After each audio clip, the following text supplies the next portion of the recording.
Значит, по итогам двух первых прошедших туров были признаны лучшими игроками с нашей команды в игре Сошму.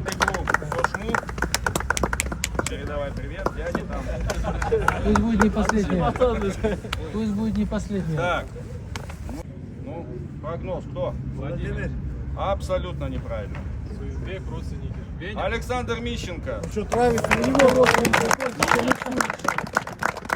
видимо, было авансом тебе перед игрой. Да. Коррупция в нашей стране. Спасибо. Его не трогай. Нулевой пас, что ли? Он нужен нам еще. Подожди, жди свой час. Все будет. Ты что, кайфуешь, бьют тебя? Ух ты, что себе втащили? Так, парни, а теперь... Коча был, я видел. Коча за что-то, Коча?